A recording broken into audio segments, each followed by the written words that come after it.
Okay. Lima.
Assalamualaikum warahmatullahi wabarakatuh. Waalaikumsalam warahmatullahi wabarakatuh. Waalaikumsalam warahmatullahi wabarakatuh. Good evening to Professor Yun Baikang from Graduate Institute of Ferrous Technology at Pohang University of Science and Technology, and also to all the participants that kindly join with us to attend this online seminar on 28th of September 2020. So I think this evening we will see two speakers.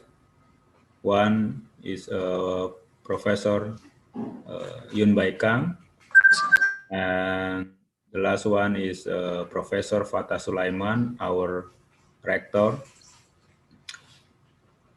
Before we start, I want to ask Professor Kang, are you ready?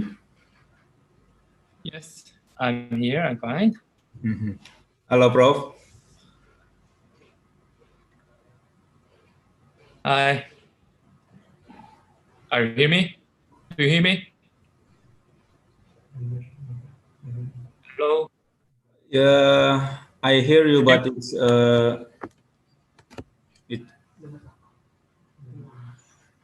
not really clear, your voice.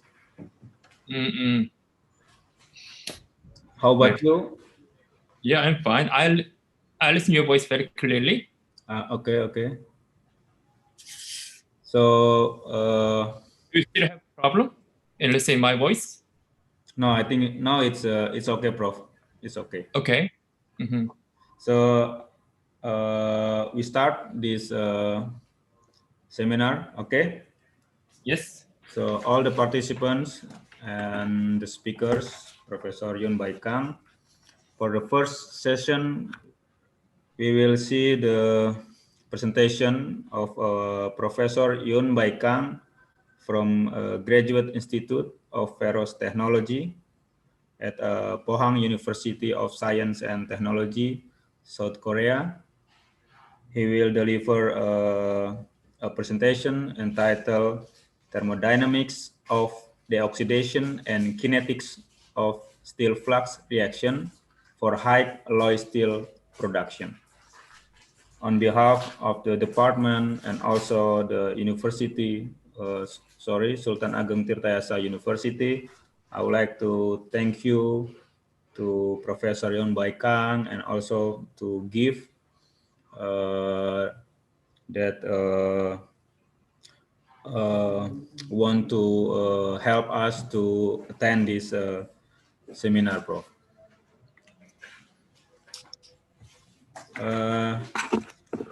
I will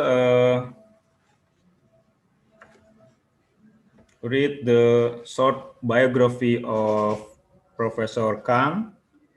He studied at Pohang University of Science and Technology, started from at the bachelor engineering degree, I think, Prof, Yes. until the PhD degree, still at Pohang, and then he got a postdoctoral at École Polytechnique de Montréal in Canada, and after that he joined the faculty in GIF at Pohang University.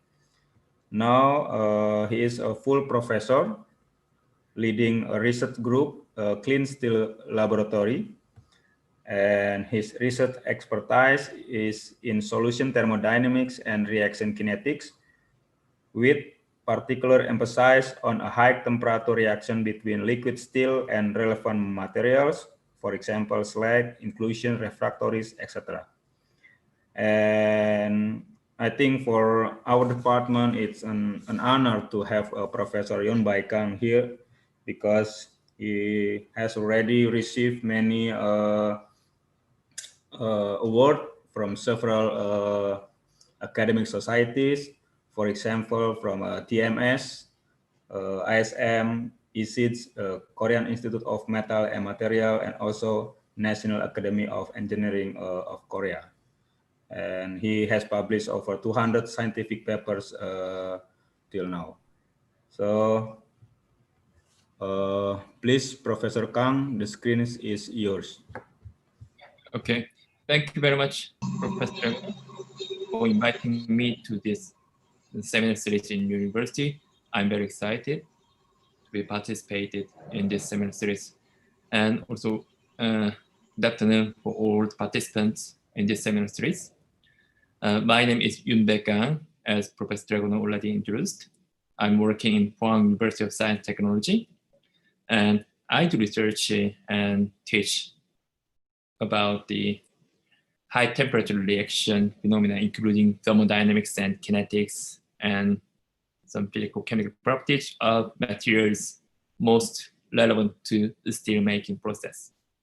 In Pohang, the city named Pohang, which I live here, is quite well known for a big steel company called POSCO. And my university, Pohang University of Science and Technology, which is sometimes called POSTECH, has been founded by this steel university. And our university has very good relationship with POSCO, the steel company, and we do a lot of research about the steel. And before I start my presentation, I'd like to introduce my university very little bit. My university was established in 1986, so just about 35 years old. It's not very old. And our university is quite small. Total number of students is around 3,600 students. And we have the more graduate students than undergraduate students. So our university is focusing on mostly on research. And we do our best, and we try to be the best university in Korea. So every year we give admission about the 320 students for undergraduate school, and they come from over our country. They are mostly top 1% of their high school. So we try to give admission to top quality students. And total number of faculty, including the full professor, associate professor, assistant professors, and some research professors, total number of faculty is about 456. And this number is quite good. So the undergraduate student to faculty ratio is 3:1. So 3 students can meet 1 for the professor. This is quite good for students, and they are really good in very nice education conditions. And our research is supported by over 700 researchers and close to 300 staff members. And so far, we have produced more than 20,000 alumni from the POSTECH. And this is whole our campus. This is the main campus of our university. And this is my building called Graduate Institute of Ferrous Technology. We do education and research on the ferrous technology. So this is the POSTECH campus.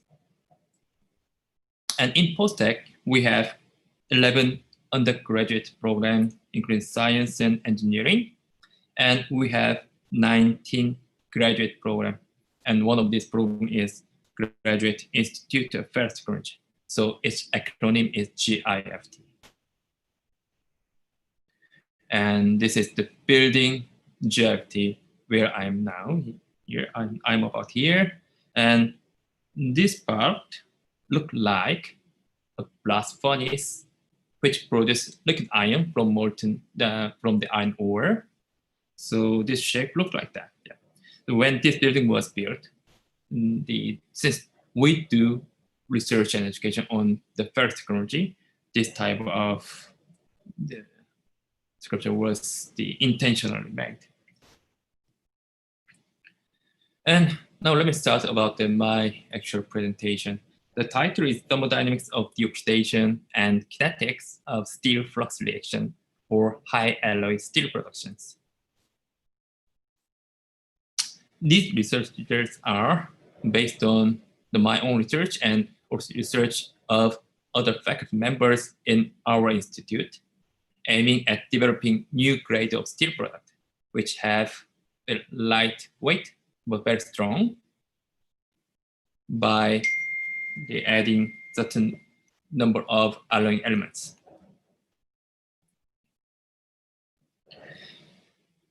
The global issue. As we all know, the global warming is quite a serious problem in these days, and this global warming is due to the CO2 emission from various parts of our daily lives. And of course, us driving our car makes a lot of CO2 emissions, so we need to decrease the CO2 emission from the car driving, okay? And each country has their own target to reduce CO2 emission from their own car manufacturers in each countries. In case of Korea, it was previously 140 grams CO2 per kilometer 6 years ago, and this year it should be decreased less than 97. I'm not sure whether this has been already achieved or not. So one way is not to use fossil fuel. Don't use gasoline car.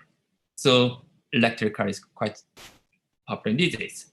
And just a few days ago, the Tesla, they have their own battery day, and they try to boost up the use of electric vehicle. But the problem is, the electric vehicle uses a lot of battery, and this is quite heavy.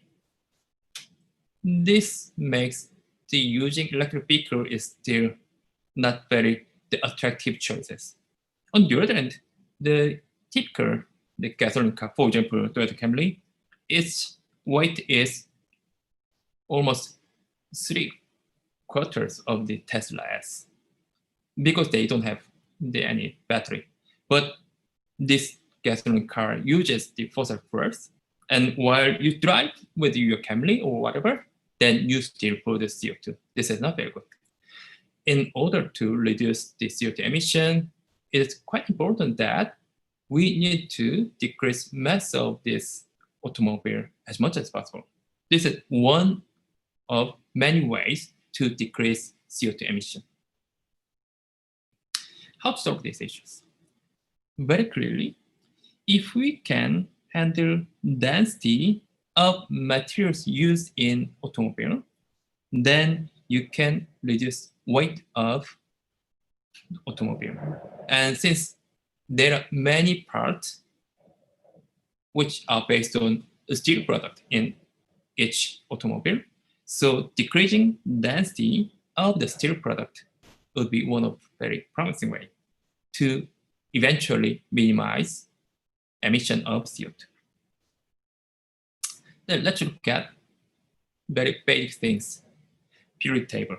What kind of element would reduce density of steel product? Basically, steel, iron is quite heavy metal. Its atomic weight is almost 56.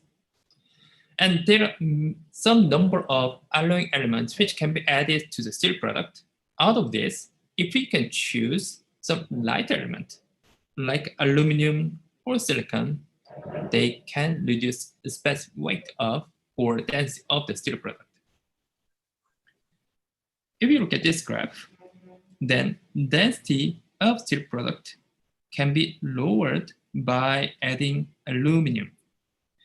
Increasing aluminum content naturally lowers density of aluminum. And if you add just 1 weight point of aluminum in steel product, then you can decrease density as much as 1.5%. Just for example, if you can decrease density about 10% by adding 7% of aluminum, then you can increase 6 to 8% in energy efficiency. So it is a bit simple that just replace some part of the alloying element in steel product by aluminum, then the steel will have lower density than automobile which uses such lightweight steel can increase its energy efficiency. In the other words, you can minimize CO2 emission while you drive a car. Now let's look at the effect of aluminum in steel. Left-hand side, this shows a simple stress strain curve of a steel product as a function of aluminum. Increasing aluminum concentration increases the stress, but it lowers the strain elongation, so ductility is lowered. This is because there are some competition between different metrics which can be found in iron aluminum based alloys. Right-hand side, this is FeAl binary phase diagram, very fundamental ones. This is iron side and this is aluminum side. And in most part, the iron aluminum alloy is composed of BCC A2, the disordered phase. In this region, if you increase the aluminum concentration, you can increase the strength. However, too much aluminum added in steel or in iron will make a new phase called BCCB2. This is BCCA2 disordered phase. This is BCCB2. This is ordered phase. This is disordered. It's very well known that if you have BCCB2, the ordered phase, or sometimes it's called just FeAl, intermetallic compounds, this is very brittle. So you add aluminum as much as you want in steel, this is okay, but once FeAl, the ordered phase is formed, then the steel product becomes brittle, it cannot be used as structural material. So how do we solve? Some years ago, in 2006, researchers in Germany, they developed a new grade of steel called triplex steel, which is austenite-based steel, which contains some amount of carbon and very high amount of manganese and high amount of aluminum. Since it has a lot of carbon and manganese, so this product is austenite-based. In this austenite, they intended to precipitate some phase called copper carbide, which is composed of aluminum, manganese, and carbon. Very fine copper carbide is precipitated in austenite steel matrix, then they could get very good the physical property of this steel process. At room temperature, they have very nice elongation and reasonable stress. So this is one good candidate to have lightweight, high aluminum steel. It contains already over 10%. This is quite good in decreasing density of steel product. However, this is typical the structure of copper carbide composed of aluminum, carbon, and manganese usually, by partial replacement of manganese. The steel product having this copper carbide based on the austenite steel matrix is not very good at work hardening. This is because typical the property of copper carbide, it causes the shearing along the grain boundary. So the developed steel product steel shows some promising result, but this still has some limitation to be applied in real situations. So what would be the other choices? The triple step still just be explained before. This was based on the precipitation hardening mechanism, austenite matrix with copper carbide. Then what about if we have this BCCB2 intermetallic compounds, the FAAN, as a precipitate in a stereo matrix? It is known that, as I already told you, FAAN itself is quite brittle, so you cannot make it big. It is naturally broken into the small pieces. Then let's use its typical properties. Let's break the FAAN to very fine size. Then let's distribute this internet phase in stereo matrix. But if you look at this phase diagram, this is again the FAAN binary phase diagram. Even though you have 10% weight percent of aluminum, the matrix itself is BCC, not austenite, but this is ferrite phase, the phase. Because it's very well known that aluminum is BCC stabilizing element of steel. FCC is only limited here.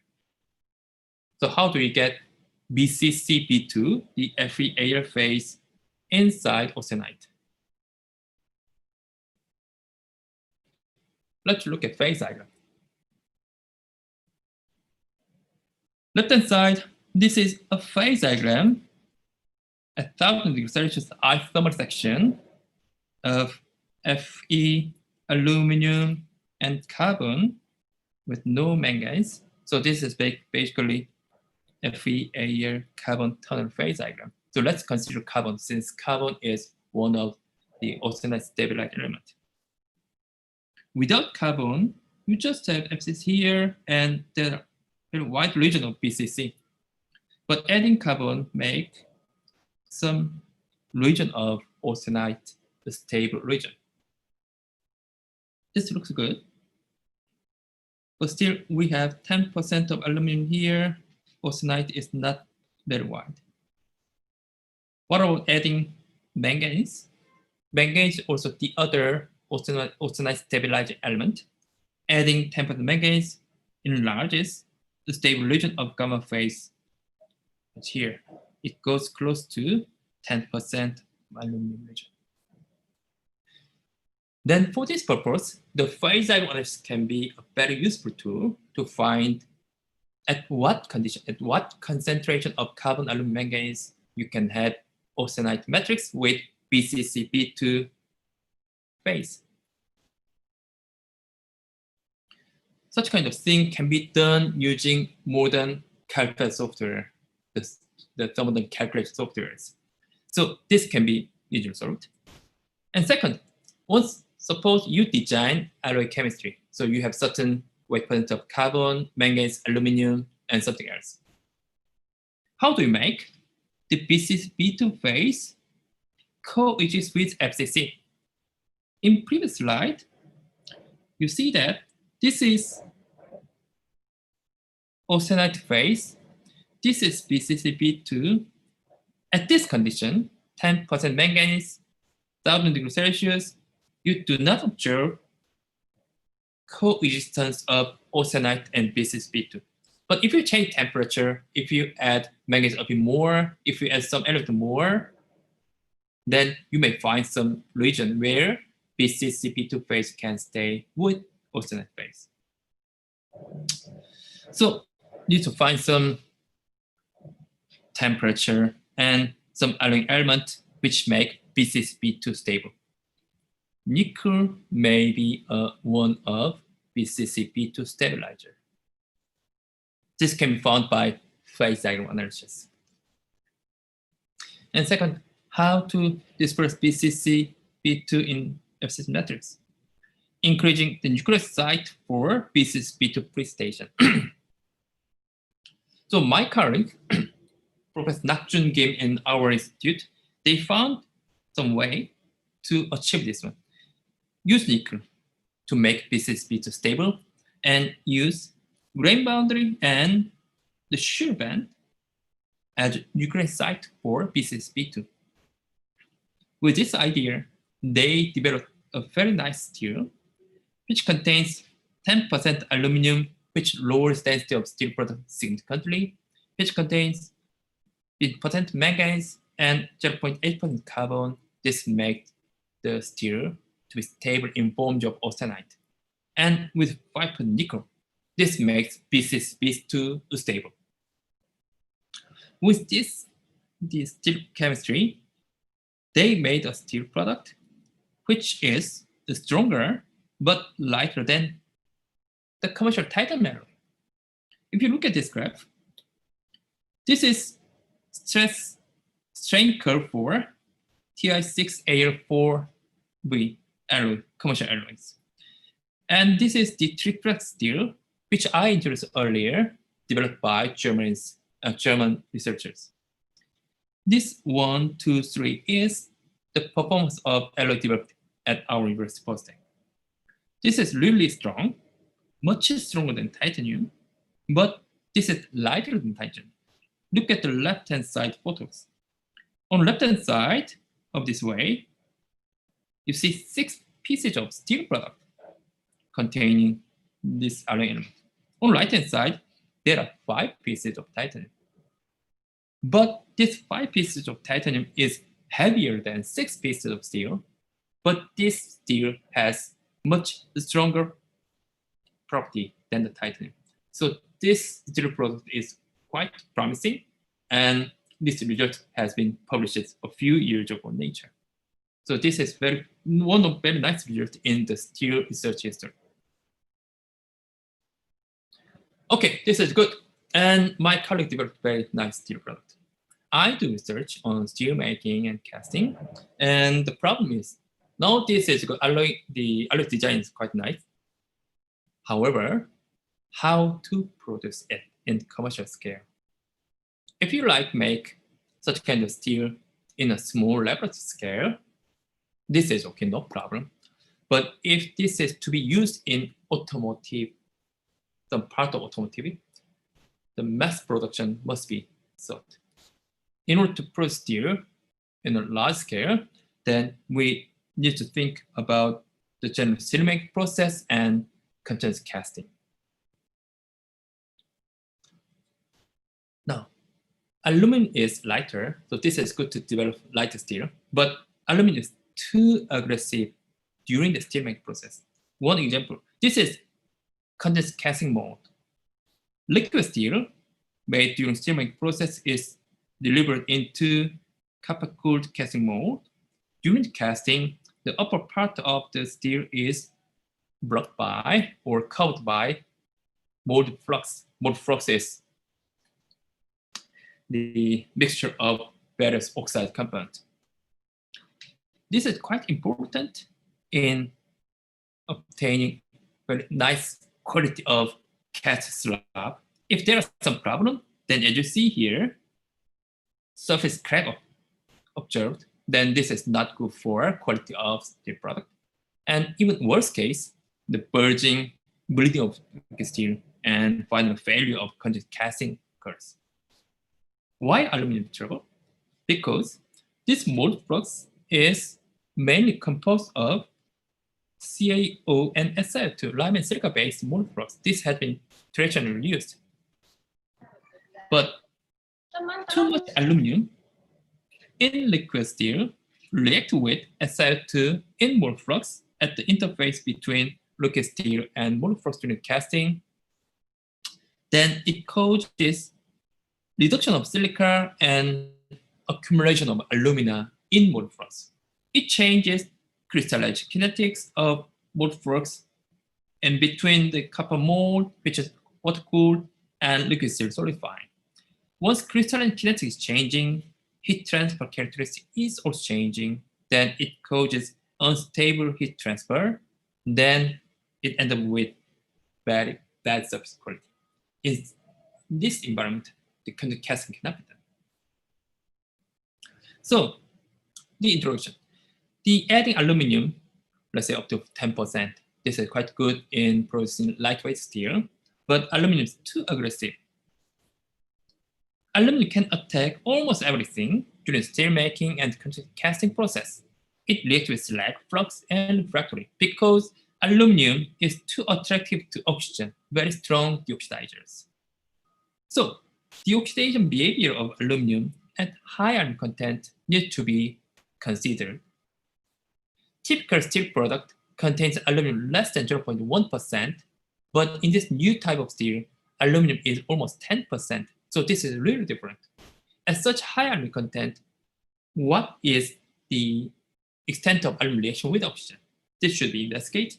And second, the mole flux degradation due to reduction of SiO2 by aluminum during the contact in cast mode. This needs to be also checked and investigated. So in my presentation, I briefly cover these two topics. The first one, the oxidation behavior of aluminum in liquid Fe. This has been investigated by laboratory scale experiment and thermodynamic modeling. This is quite the academic point of view. This graph shows non-aluminum deoxidation equilibrium in liquid iron. As a function of aluminum concentration and oxygen concentration in liquid steel, there have been numerous investigations experimentally and theoretically. Most typical aluminum cured steel, carbon steel, contains aluminum about few hundred ppm. This is 100 ppm, this is the 1000 ppm. Typically, aluminum is just few hundred ppm. In case of semi-cured steel, it contains much less aluminum. In case of recently commercialized steel called trip steel or twip steel, they contain aluminum a bit higher than the typical aluminum cured steel. But the new grade of high aluminum steel contains aluminum almost 10% in low scale. This is 1. So now we are looking here. Since previously, the commercial most important aluminum steel product was aluminum cured steel. So aluminum deoxidation equilibrium in this region was important, but now we need to look at higher aluminum concentration. Traditionally, this deoxidation equilibrium was interpreted by interaction parameter formalism. This relation shows the oxidation reaction. Aluminum in liquid steel dissolved aluminum and oxygen in liquid steel, they do react and they form alumina. By doing that, oxygen level in liquid steel could be lowered. The equilibrium constant can be set as a function of activities of aluminum, oxygen, and alumina, and activity of aluminum and oxygen in liquid steel was expressed by this activity coefficient and weight percent. And according to interaction parameter formalism, activity coefficient of oxygen and aluminum is a function of their composition.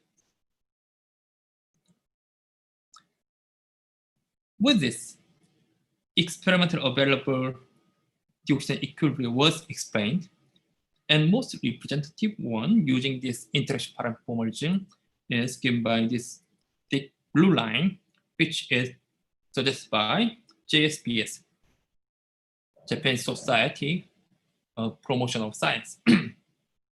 Using interaction parameter formalism for activity coefficient of aluminum and oxygen, and with these known interaction parameters, aluminum deoxidation equilibrium, in other words, equilibrium oxygen content at each aluminum concentration could be calculated. And this looks more or less nice at low aluminum concentration where typical aluminum cured steel corresponds. But at higher aluminum concentration, this is not good. And now we look at this level, 10% of aluminum. Using this direction approach, aluminum deoxidation equilibrium at high aluminum steel, could not be explained. Now let's look at the interaction parameter formalism again, but instead of weight percent, now let's change the concentration unit in mole fraction. The same reaction, same equilibrium constant, but now activity coefficient is expressed with this symbol gamma, and concentration was expressed instead of weight percent, but use mole fraction. So activity coefficient in low scale is expressed as mole fraction of oxygen and aluminum. This is the basic of interaction product formalism. Here, the activity coefficient in low scale is, in other words, in thermodynamics, this is just excess Gibbs energy, ejected partial excess Gibbs energy of each element. So it means we need to describe Gibbs free energy of liquid steel that can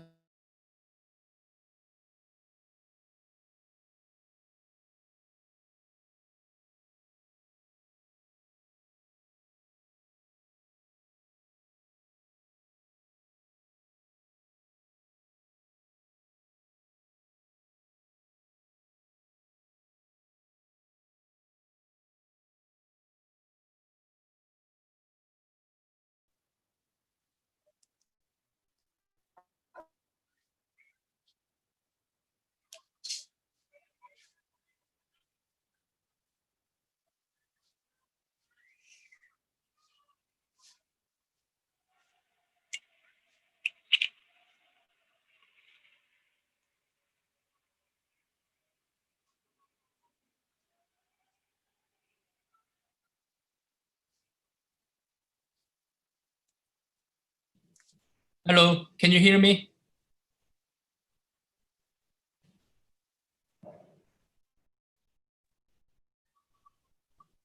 Hello, Prof.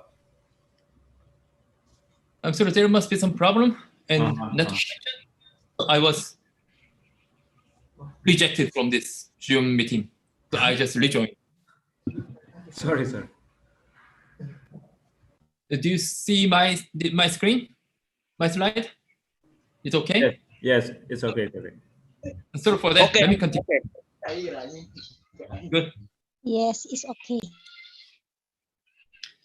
So it is quite important due to some of the modeling of liquid steel that contains iron, aluminum, oxygen, and of course some other elements to get accurate description for the activity coefficient from the Gibbs energy expression. Now let's look at the steel. Steel is basically multi-component iron-based alloy. Here we have, of course, iron, this is solvent. And we have two types of alloying elements. Not alloying elements, but let's say compounds. The first one, metals, aluminum, manganese, silicon, and something else. And the other one, non-metals, carbon, sulfur, phosphorus, oxygen, and something else. For this particular example, aluminum and oxygen are solved. Now let's think about interaction, chemical interaction between metal and metal in liquid iron or liquid metal. They do have sometimes attraction in terms of thermodynamics, negative deviation, or repulsion, positive deviation. Their interaction is not very strong compared to interaction between metal and non-metal. So traditionally, we treat this interaction assuming random mixing between one metal and the other metal. For example, random mixing between Fe and aluminum. And the excess energy was simply corrected starting from random mixing. On the other hand, interaction between metal and non-metal, for example, aluminum and oxygen, or iron and oxygen, they always have attractions because metal is usually electropositive, non-metal is electronegative, so they always try to attract. So their interaction is very strong compared to interaction between metal and metal. So it means random mixing assumption is not working properly.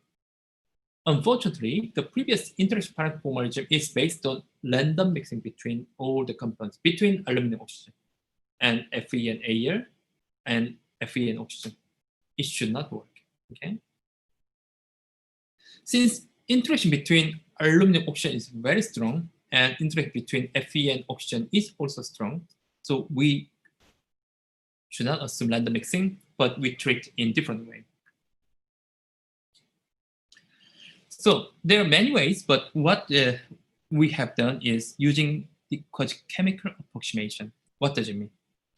In previous random mixing assumption, Fe, Al, oxygen are distributed by atoms, but in case of chemical approximation, we consider this type of pair formations.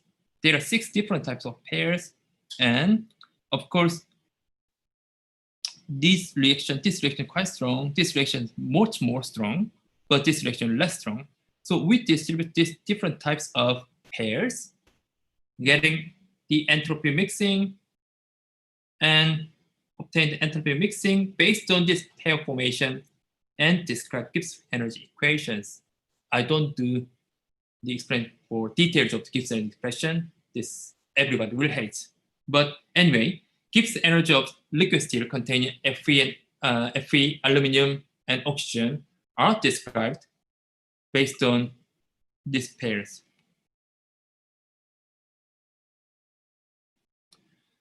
Then, by solving the equation assuming the equilibrium, which is obtained by minimizing Gibbs energy of the whole system, we can calculate different number of moles of each pairs, typically containing the oxygen.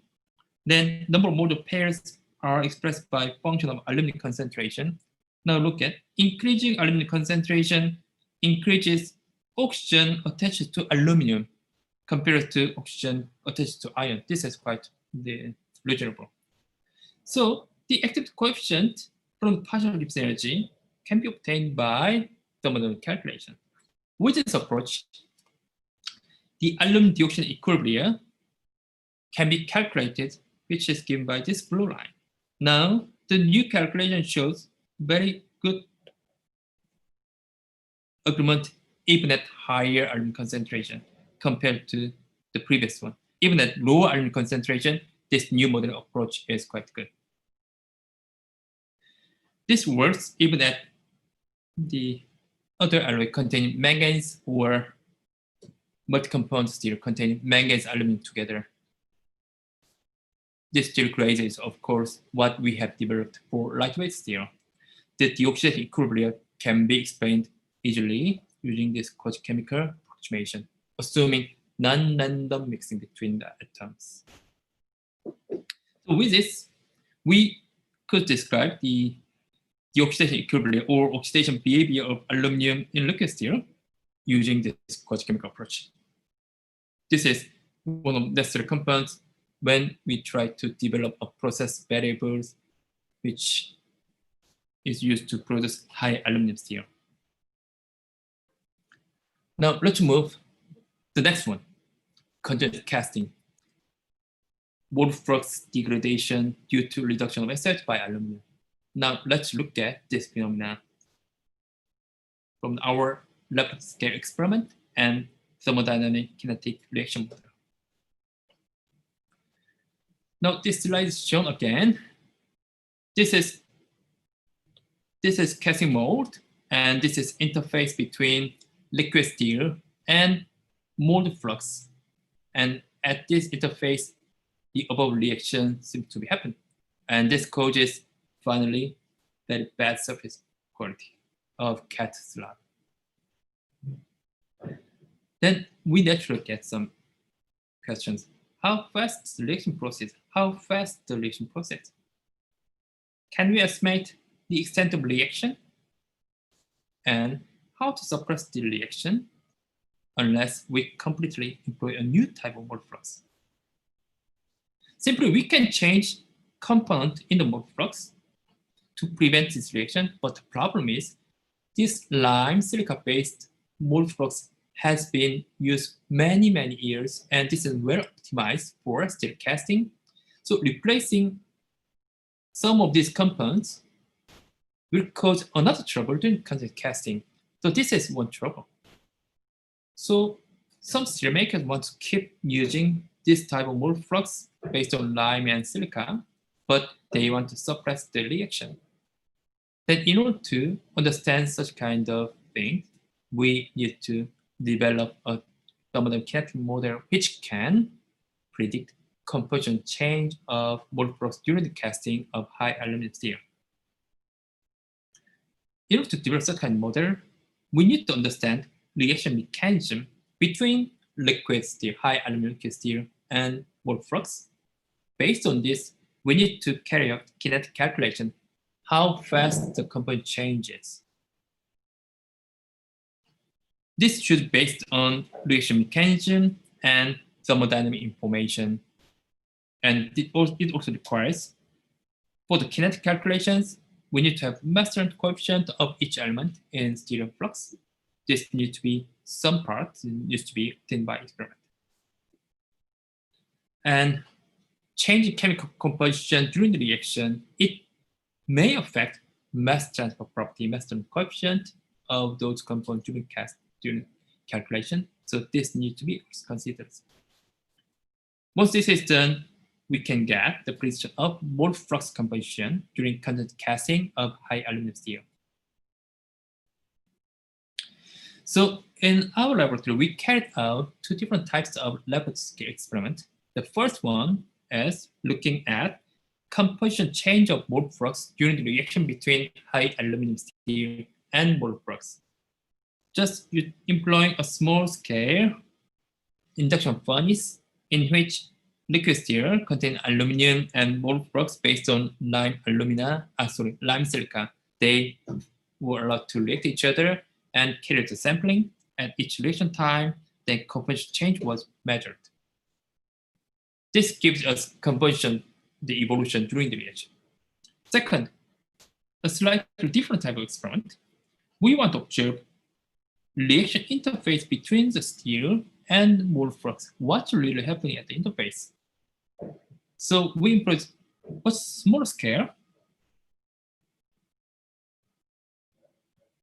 crucible and try to look at the interface between these two phases during the reaction by quenching this crucible. So let me go quickly. This is typical composition change of liquid steel and mole flux, which contains, we start from the low aluminum concentration, starting from 1.8% of aluminum, based on with the mole flux based on lime silica. On the right-hand side graph, this shows composition change of aluminum and silicon in liquid steel, and at the lower panel, we have composition change of alumina and silica. This is typical composition change, and you can easily see that in the metal phase, aluminum concentration decreases. In the flux, alumina increases. And in the metal, in the flux, silica concentration decreased, and in the metal, silica concentration increases. So this reaction really proceeds during the reaction. We carry out similar experiment under different conditions by changing the basicity of mole flux, the CaO or SL2 weight percent, or initial alumina concentration in mole flux, or initial silicon concentration or aluminum concentration in the metal. And we analyze concentration change of all the components, and in particular aluminum. And this shows aluminum decreasing rate, which could be expressed by this equation, assuming rate is controlled by aluminum mass transfer in liquid steel. If this is right, then low scale of aluminum concentration will be a linear function of time. And as you see in this graph, low scale of aluminum concentration normalized by its initial concentration shows almost all the linear relationship with the same slope. Actually, the slope corresponds to this term where mass and coefficient, reaction area, density of steel, mass of steel. Important one is, of course, mass and coefficient. So it means in all these concentrations, reaction rate was controlled by mass transfer of aluminum in liquid steel in this boundary, except for one case when initial aluminum concentration was high, 4.8%, it starts to deviate. Except for this, all other concentration, and typically when aluminum concentration was lower than 1.8%, reaction rate was controlled by mass transfer of aluminum in liquid steel. And using this data, we could obtain mass transfer coefficient of aluminum as a function of temperature. Now let's move high aluminum case. Increase of aluminum concentration 4.8%, even up to 10.8%. Increasing alumina concentration, alumina accumulation in mole flux changes. When aluminum concentration was lower, this is the alumina accumulation rate at each time. Increasing aluminum concentration, initial aluminum concentration in liquid steel from 0.9% to 4.8%, alumina increasing tendency was accelerated. Okay, and silica decrease was also accelerated. So this is expected. However, when we increase aluminum concentration more from 4.8% to 10.8%, increasing alumina does not change that much, and decreasing silica also does not change very much. We increase aluminum concentration almost double, 2 times, and almost goes 10%, but change of aluminum concentration and silica concentration in liquid mole flux did not change that much. And one more thing you need to look at is concentration of sodium oxide. This actually controls viscosity of liquid mole flux. When aluminum concentration was low, 0.9%, this is decrease of change of sodium oxide content. Oh, sorry. Yes. Increasing aluminum concentration lowers sodium oxide content a lot. So high aluminum concentration reduces not only SiO2, but also sodium oxide. This affects to viscosity. Please remember this part. And in the second type experiment, we look at actual interface between liquid steel and mole fluxes. When concentration of aluminum was low, 1.8%, this is concentration gradient of aluminum and silica, or alumina and silica in mole flux. In mole flux side, from the interface, when we enter into bulk of mole flux, there are no concentration gradient of alumina and silica. It means after reaction finished here at the interface, alumina move faster, silica move faster. So there is no reaction, mass transport resistance in mole flux side. On the other hand, when we increase aluminum concentration to 5.2%, in the flux side, as a function of distance from the interface, there is concentration gradient developed. It means mass transport in the flux side is now not very good. There are some limitation in mass transport properties. So if I summarize, reaction rate between high aluminum steel and liquid mole flux was controlled by mass transport of alumina in liquid steel when initial aluminum concentration in liquid steel was low.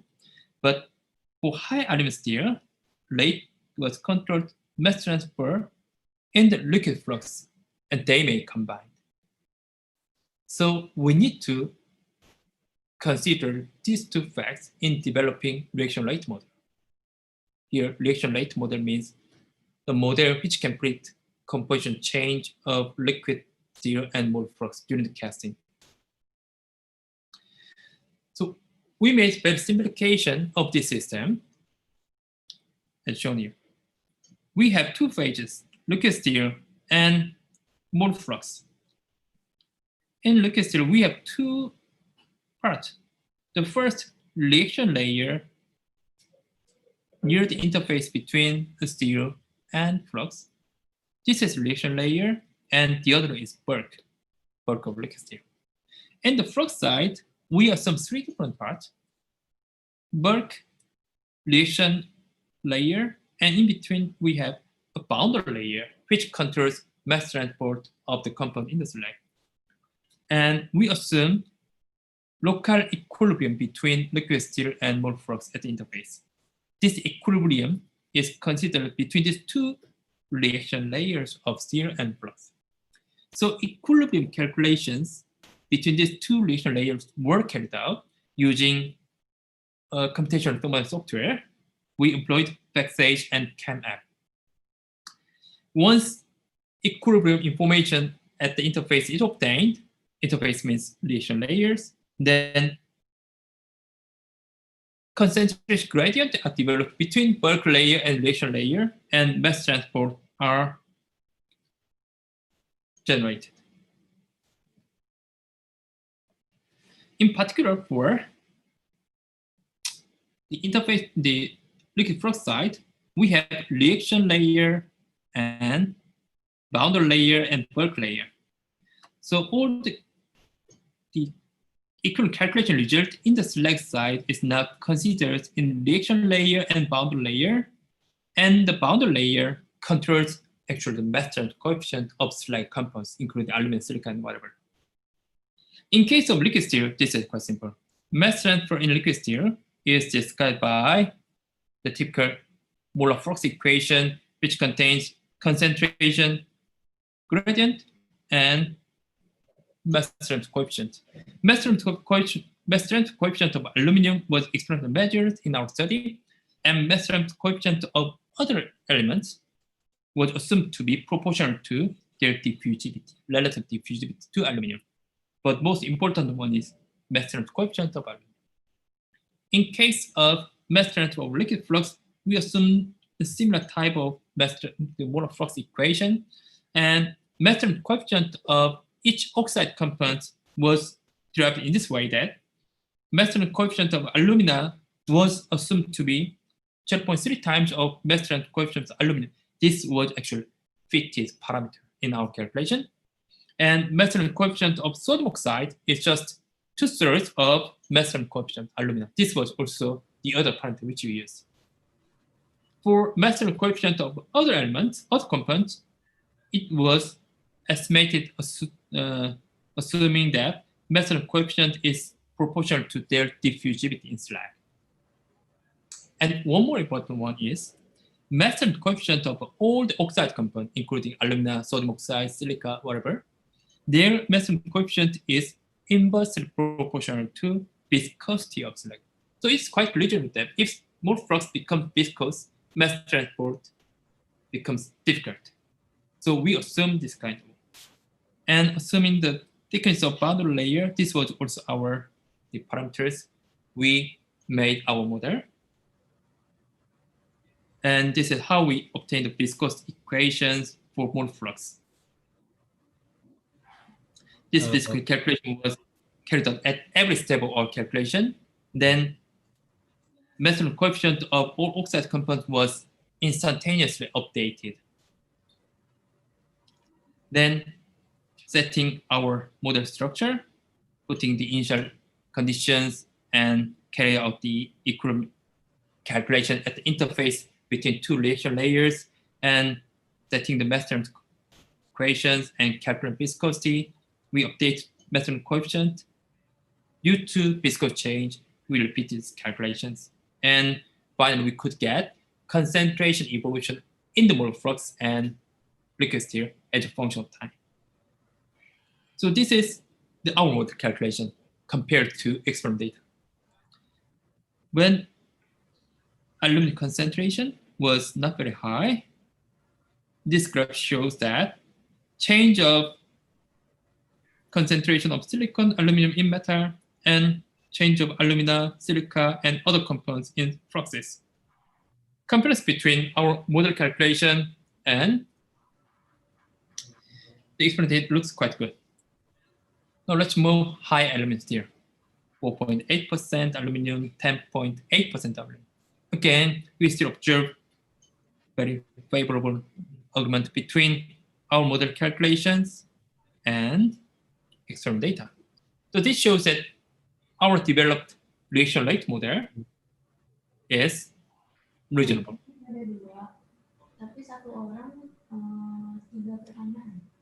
Oh, sorry, Prof. Yep.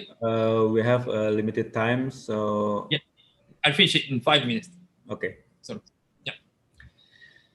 In this model calculation, we consider the effect of viscosity on Methane coefficient, and this graph shows how this is important. If we do not consider effect of viscosity on Methane coefficient, then in the mole flux, alumina will increase very fast, silica will reduce very fast. But actually, in experimental data, it shows slightly less composition change, less reaction rate. And taking into account viscosity in the Methane coefficient gives really nice result in our calculations. And the calculation so far is just reflecting reactions observed in laboratory scale experiment. When in laboratory scale experiment, all the flux and steels are contained in a crucible, so this is closed system. But actual content casting mode is open system. New mole flux is provided, and new steel is also provided, okay?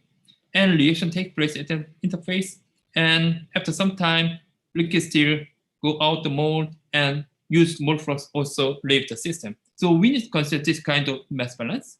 So we developed the content casting model based on our reaction rate model, okay? And we compared our content casting model result with real casting plant data shown here, from one China, from one Korea, and the calculated results are also in good agreement with real plant data. So we can have confidence in our model, then we can test in our model what is most effective factor in lowering reaction rate or suppressing alumina, the accumulation in mole flux. Change of initial alumina concentration, or changing mole flux pool depth, or changing mole flux consumption rate. Among these three, we found that changing mole flux pool depth is most effective. Increasing mole flux pool depth from 0.01 meter to 0.03 meter, it lowers alumina accumulate. So by doing this laboratory scale experiment and doing the thermodynamic and kinetic model development, we could explain alumina accumulation rate during the content casting of high aluminum steel and lime silica based mole flux. And we found that large mole flux pool depth is one of the effective way to suppress alumina accumulation rate in mole flux.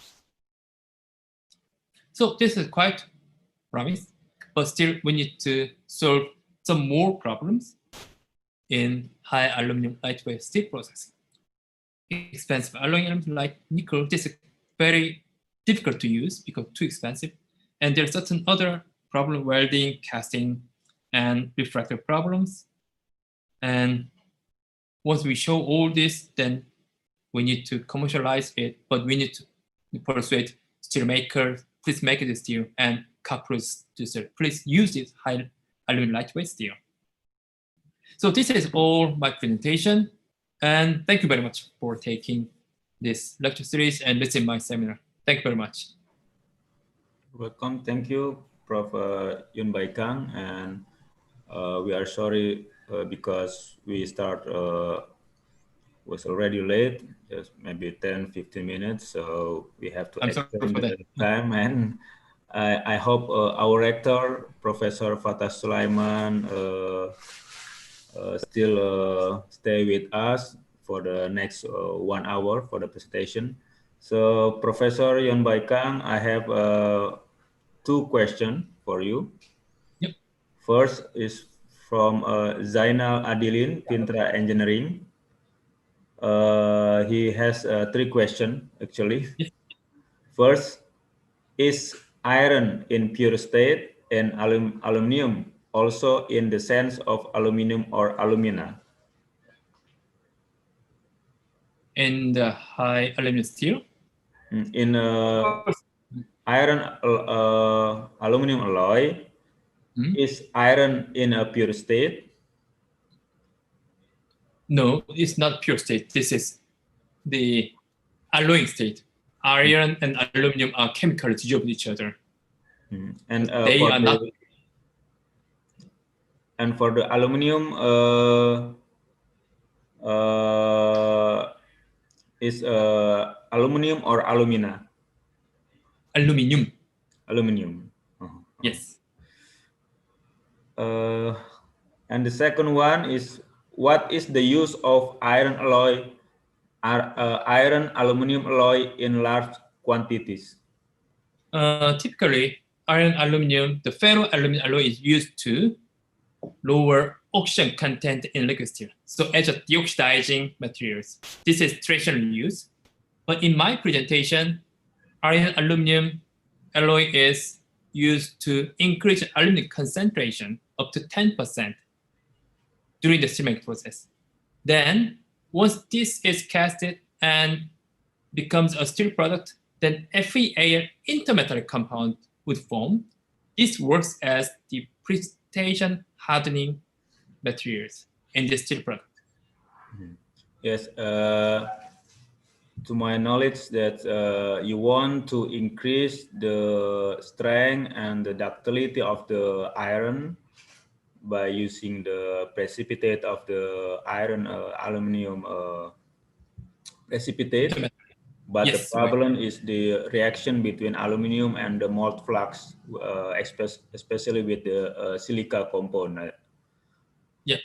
So that's why you need to control the reaction between aluminum and the silica from the point of view thermodynamics and kinetics.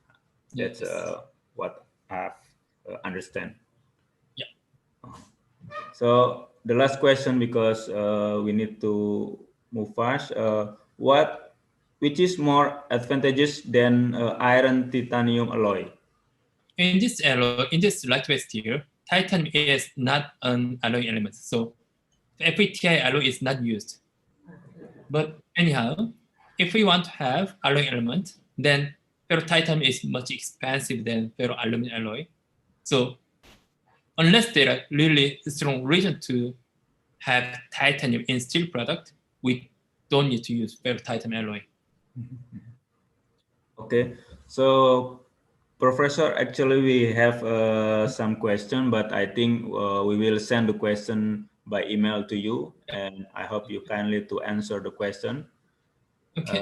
And thank you very much for your presentation. It's a great presentation, and I think people know here that thermodynamics and kinetics are difficult course in the metallurgical department. So thank you very much, and and for the next session, we will see the presentation from our rector, Professor Fatah Sulaiman. Baik, Assalamualaikum warahmatullahi wabarakatuh. Waalaikumsalam. Maaf Pak Salam Rektor. sejahtera buat kita semua. Good afternoon, everybody. The first, I would like to say thank you very much for our guest from Mr. Professor Yon Kang. Yeah, thank you. This was my pleasure. From Graduate Institute of Ferrous Technology, Pohang University of Science and Technology. Thank you very much for your great presentation. I'm sorry to take too much time. To share your excellent research experience about thermodynamic of the oxidation and kinetic of steel flux reaction. Thank you very much. On behalf, I am as Rector University of Sultan Ageng Ketayasa. And I would like to present our topic research using Indonesian language. Yep. Because I see all the audience, more than 98% Indonesian is. Pak Adit, mohon izin di-share PowerPoint-nya. Yeah. Oh ya, ada ya, PowerPoint dari kita ya. PowerPoint. Saya punya waktu sampai 16.30. Yeah. Ini ya, oke. Ini dari perspektif chemical engineering mungkin sedikit berbeda dengan tadi Profesor dari Pohang ya, Metallurgy. Saya mengambil topik hasil riset bersama ini sebetulnya. Kolega akademik Dr. Eka Sari, Aisyah, dan Bagja, yaitu pemanfaatan limbah industri galvanis untuk memproduksi seng oksida nanopartikel sebagai untuk penerapan food security, karena seng oksida ini sebagai nanopartikel dia bersifat antibakteri. Baik, selanjutnya ini pertumbuhan dari potensi limbah industri galvanis terus meningkat sejalan dengan pertumbuhan industri baja di Indonesia ya. Ada potensi yang sudah diidentifikasi, potensi limbah galvanis yang disebut seng dross dengan kandungan, slide selanjutnya. Nah, ini ada potensi seng dross ini, limbah industri galvanis, masih mengandung beberapa literatur dirata-ratakan di antara 90 sampai 96% seng, di samping logam-logam lain. Saya kira pemanfaatan limbah industri galvanis untuk menjadi nanopartikel seng oxide dengan berbagai keperluan sangat potensial. Selanjutnya, slide selanjutnya, ini singkat saja. Karena 16.30 saya harus membuka acara lain. Ini pemanfaatannya. Nanopartikel seng oxide dimanfaatkan untuk berbagai keperluan, untuk bahan atau material untuk penyiapan semikonduktor, kemudian juga bahan paduan, kemudian untuk juga kemampuan sebagai fotokatalitik. Ini berbagai kebutuhan pemanfaatan dari nanopartikel zinc oxide dari berbagai literatur. Slide selanjutnya, Pak. Nah, dalam konteks ini kita akan uji pemanfaatan nanopartikel yang kita desain skala lab dengan paduan untuk penyiapan sebagai material antibakteri dengan memanfaatkan proses dari pemanfaatan limbah zinc dross ya untuk dijadikan nanopartikel zinc oxide. Slide selanjutnya. Ya, ini tadi sudah disampaikan berbagai kebutuhannya. Ini yang dilakukan di skala lab dengan perspektif teknik kimia dari limbah industri galvanis. Kita memastikan bisa memproduksi nanopartikel zinc oxide, kemudian dicari karakterisasinya, kemudian dicari juga kondisi proses optimum dari berbagai variasi temperatur dan pemanfaatan untuk bahan-bahan material ekstraksinya. Selanjutnya. Ini yang tempat yang dilakukan untuk pengambilan data, pemanfaatan limbah galvanis menjadi nanopartikel zinc oxide. Ada 4 tempat. Selanjutnya, ini beberapa teori yang bisa menjadi referensi terkait dengan aktivitas di industri galvanis. Ada beberapa proses yang terjadi ya. Secara teoretik, ada istilah, kalau dalam konsep pengembangan industri galvanis berbasis clean production, ada pyrometallurgy, hydrometallurgy, dan seterusnya. Selanjutnya, nah ini karakteristik dan sifat khas dari nanopartikel zinc oxide. Kita akan desain ukuran nanopartikel zinc oxide dari limbah galvanis ini sampai dengan 10⁻⁹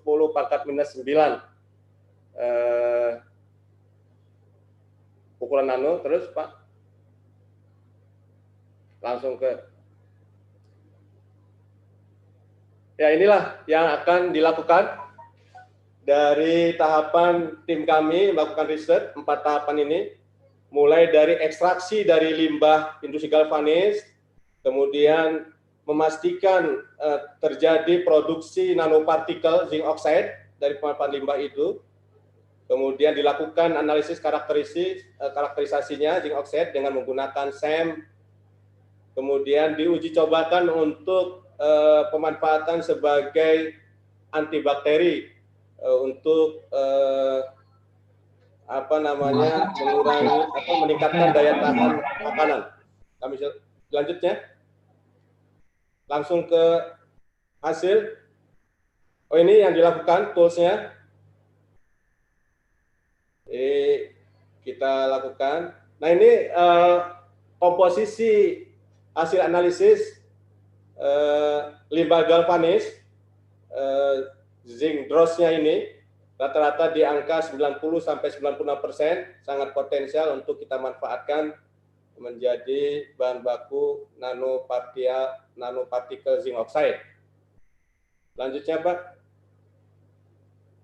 Nah, ini hasil riset di lab, ekstraksi dari limbah galvanis untuk mendapatkan redemen zinc oxide itu tergantung dari parameter pengekstraknya, gunakan ekstrak asam klorida dengan variasi berbagai temperatur. Kelihatan trennya untuk mendapatkan kadar zinc oxide yang tinggi memang dibutuhkan konsentrasi pengekstrak yang tinggi juga di 12, tapi nanti dicarikan titik optimalnya karena ada beberapa pengaruh sesuai dengan sifat-sifat yang terjadi. Selanjutnya, slide selanjutnya. Ini pada konsentrasi yang tinggi juga dihasilkan efek dari pengaruh penambahan konsentrasi ekstrak terhadap kadar zinc oxide yang diperoleh. Selanjutnya, kemudian diuji SEM secara morfologis. Ini terbukti bahwa kita mendapatkan komposisi Zn yang bisa diambil dari limbah galvanis dengan komposisi itu rata-rata 54% kadar. Selanjutnya, Pak, pengaruh variasi temperatur dari proses reaksi yang terjadi, pemanasan dari limbah galvanis untuk menghasilkan redemen zinc oxide. Semakin tinggi temperatur malah semakin turun kadar zinc oxide-nya. Terus, Pak, ini variasi lanjutan terjadi proses difusi dan kinetika energi. Fenomenanya seperti ini, berbagai temperatur.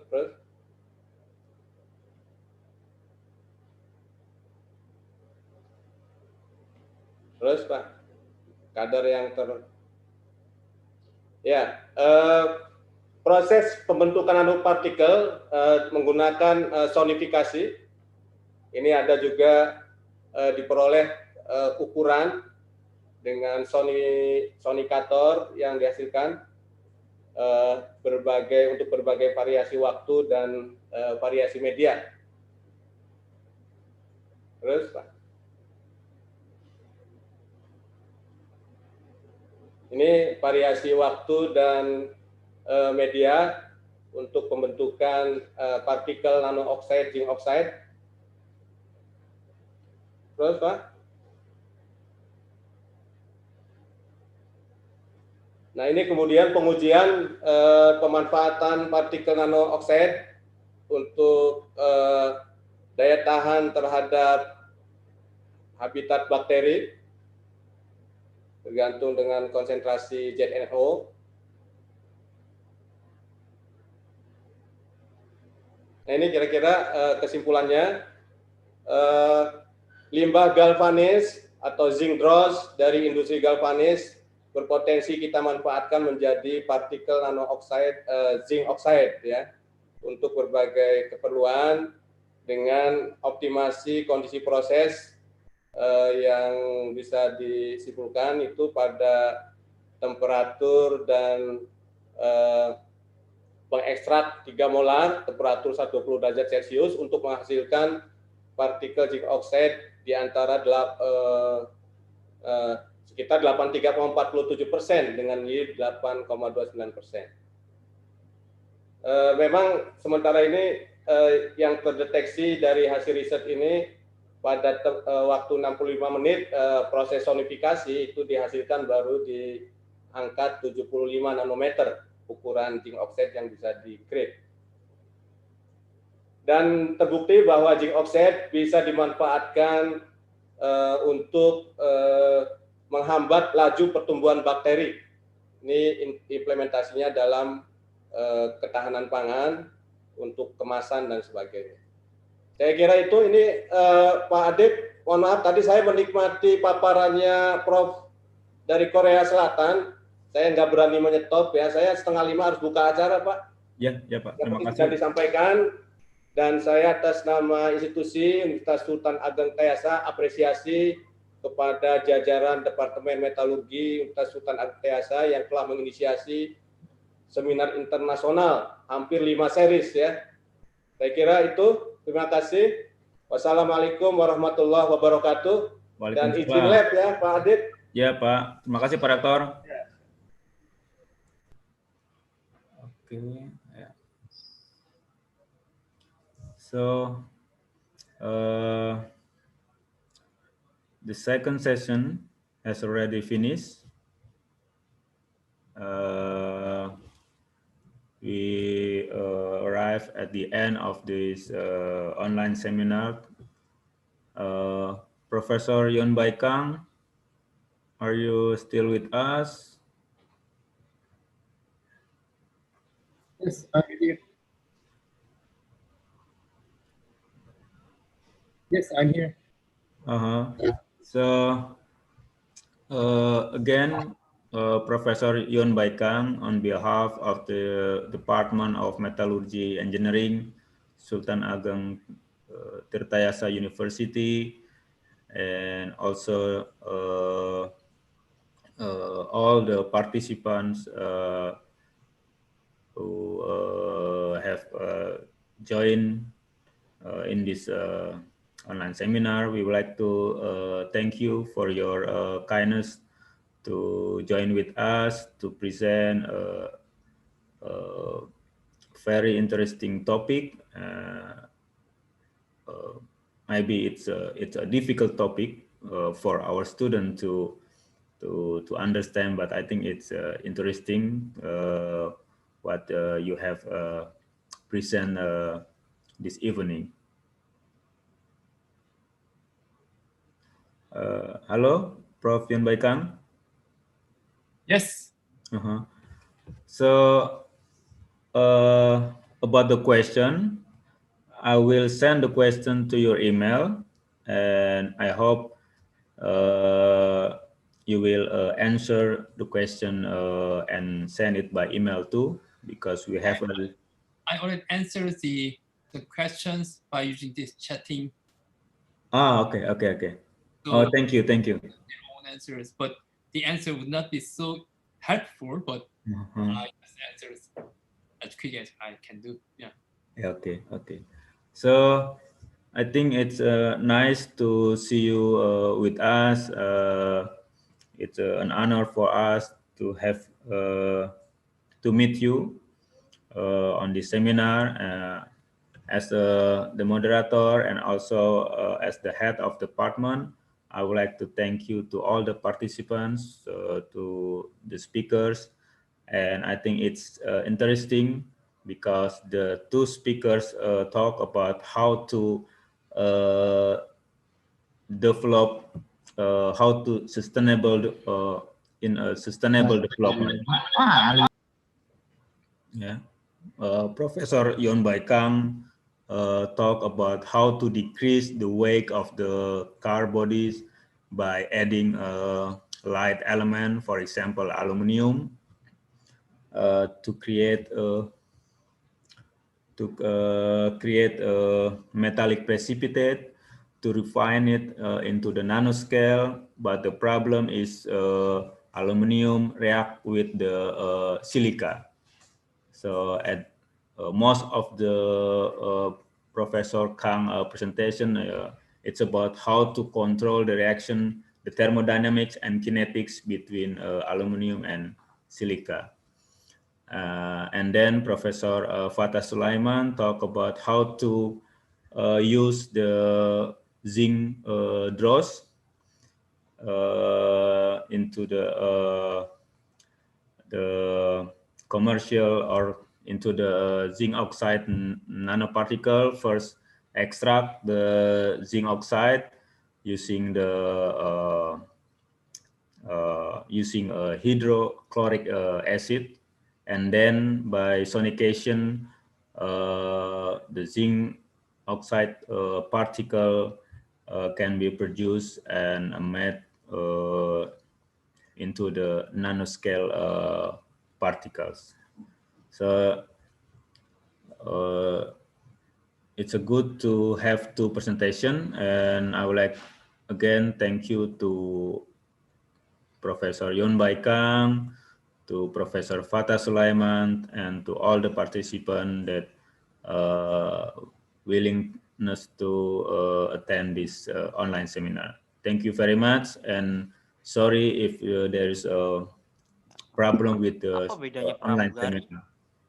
Pramugari lo bajunya itu semua, tapi banyak. So I will close this online seminar. Thank you very much. Good evening. Thank you. Bye. Bye. Bye. Bye, Professor Yong. Thank you. Thank you very much.